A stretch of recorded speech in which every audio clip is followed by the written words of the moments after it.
There are 3 steps needed to make your own copy of this spreadsheet. The first step, if you've not already done it, is to create a folder to store your research information. Second is to create the columns and column headers for the spreadsheet.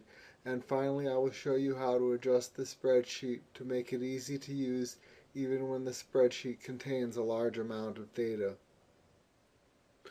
To give a motivation for this work, look at this spreadsheet that has already been created. As you can see, it contains several pieces of information relevant to research. First, it contains a list of databases which I have searched, summaries of the different queries I have made, and then notes about the query's results. All of this information helps me remember what searches I have made in the past. This allows me to not make the same search repeatedly, and it also allows me to perform the same search again so that I can verify my bibliography or find new and related documents. To create the folder to store your research in, start Explorer. I'm double-clicking on my users folder to start this. You could also start Explorer by holding down the Windows key and pressing E. Next, I'm navigating to the Documents folder. To create the folder I click on File, and then New, and then Folder, and this creates a folder with a generic name.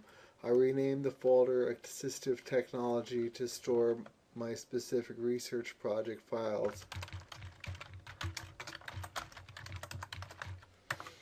Now the Assistive Technology folder is available in my documents for me to store research-related files.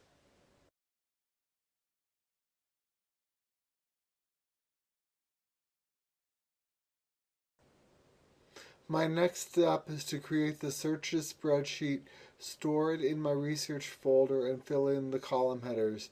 To create this spreadsheet, I start Excel by double-clicking on its icon.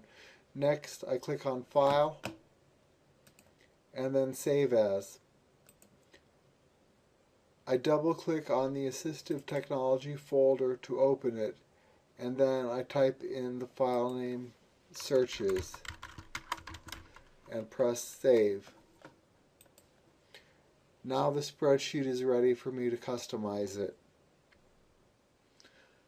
To customize the spreadsheet, I need to create the column headers. Note that these are all in row 1. The first column is the date column. This column, column A, is used to store the date that I performed the search. I press Tab to go to the next column. The next column, column B, is used to store an ID of the search. This field helps cross-reference the searches with other tables that you might need. It does not need to have any specific formatting. Myself, I just use consecutive numbers for simplicity. The third column, C, is used to store the name of the database or website that I have searched. This column needs to be a little wider.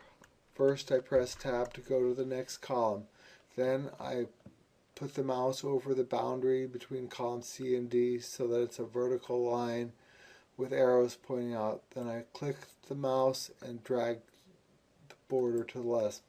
Now the database column is wider. The fourth column, column D, is used to give a rating of the search indicating whether or not it found useful results. This field doesn't have any specific formatting. It may be just Y for useful and no N for not useful, or maybe 1, 2, 3. Anything that makes sense can go here. Now I'll save the spreadsheet again by clicking File and then Save in the upper left. This spreadsheet needs 2 more columns. One is a summary of the search terms that you used and the other is for notes. Both of these fields will need to be wider than normal. For column E, the query column, I type the name and hit Tab. Now I widened the column by placing the mouse on the border between columns E and F at the top so that the mouse has this vertical bar shape, and then drag it to the right. Finally, I set up the notes column by typing the name and tab again, and then as before make the mouse be on the border between columns E, F, and G and drag it to the right. Now the spreadsheet has all of its columns set up, and I'm ready to save it and move on to the last phase of this project.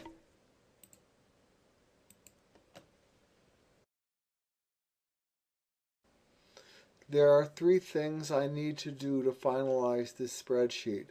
First, I need to mark the column headers as different so that Excel recognizes them as headers. Second, I need to make each cell of the spreadsheet able to contain multiple lines of data.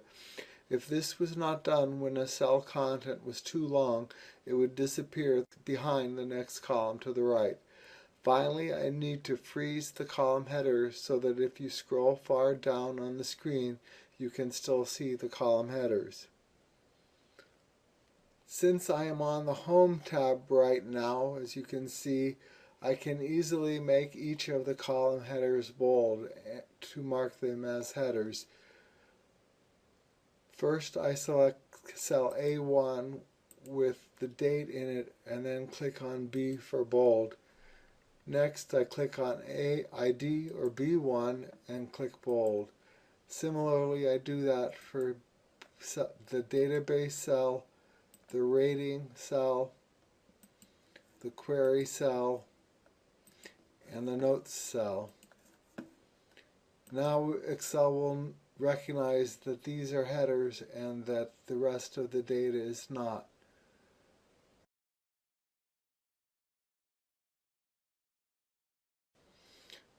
The next step I need to take is to make the cells able to hold multiple lines of information. There is a button on the Home tab for this as well. However, it may have 2 different looks depending on how wide your Excel window is. If it's wide enough, then it looks like this with the wrapped text next to it. But if the window is more narrow, it will only have the icon, and that will bring up the message wrapped text describing what it does if the word wrap text isn't visible anymore. But I'll restore the window to its old size. To make all the cells wrap text, first I select them all by clicking on the top left corner above the cell numbers and to the left of the column letters, and then all I need to do is click on wrap text, and that now makes all of the cells wrap the text. I can show how this works by typing in the database column.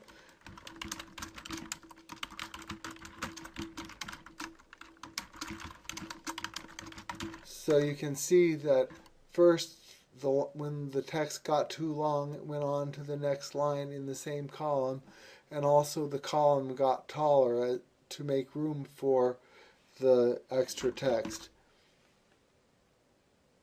It is possible for this wrap text property of a cell to be turned off. If it is, this won't be highlighted and you will find that the text isn't wrapping. If you have that happen to a cell, just select the cell and click on wrap text again to enable it.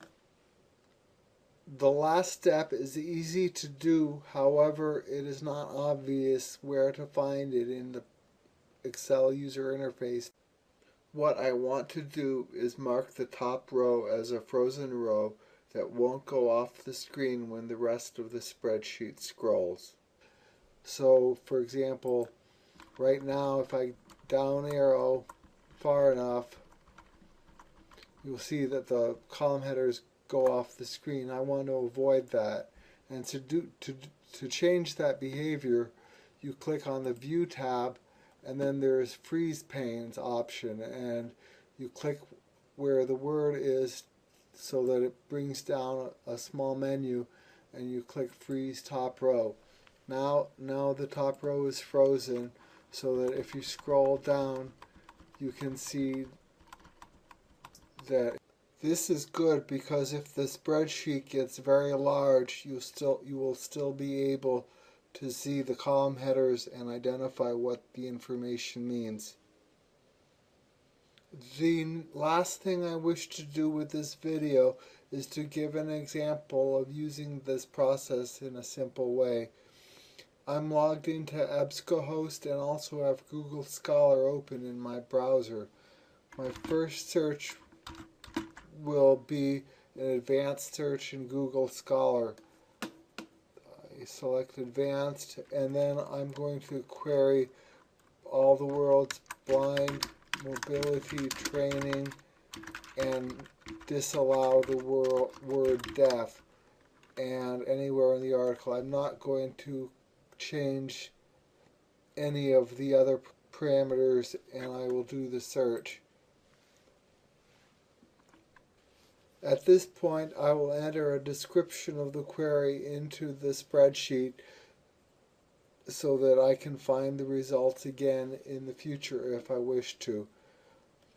First I will start with the date and type in the date 3/13/14. Then I hit tab to go to the next field. I press 1 to select the ID. The database, after pressing tab to go to the next cell, is Google Scholar. I don't have a rating and my query is all blind mobility training, not deaf. And so this notation makes sense to me, but it may not to anyone else. So in this field you have the opportunity to be creative and describe your search in some way that's meaningful. I hit tab to go to the next field and I don't have any notes. So with this I'll be able to find this search again by looking at the query and entering it into Google Scholar again. At this point I would go through these resources and find which ones are useful for me, but I won't be doing that in this video.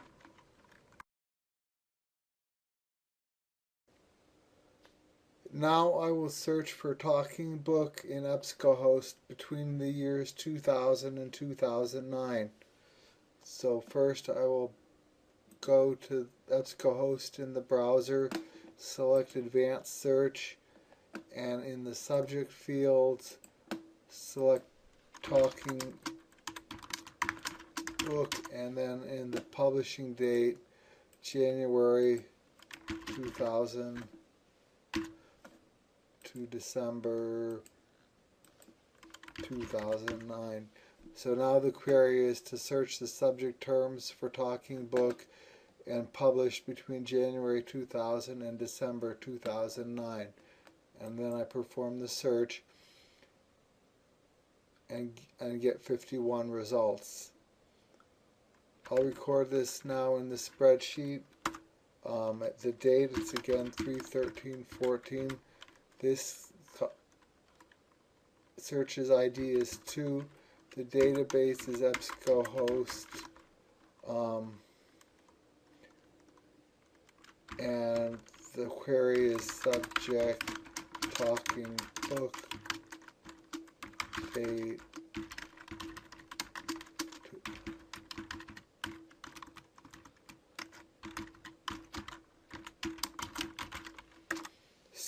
So there I have the results of 2 queries, and if I would examine the results I probably would find resources that I could use in this research project. So now I'll go File, Save, and this is the end of the video of setting up a spreadsheet to help record search results.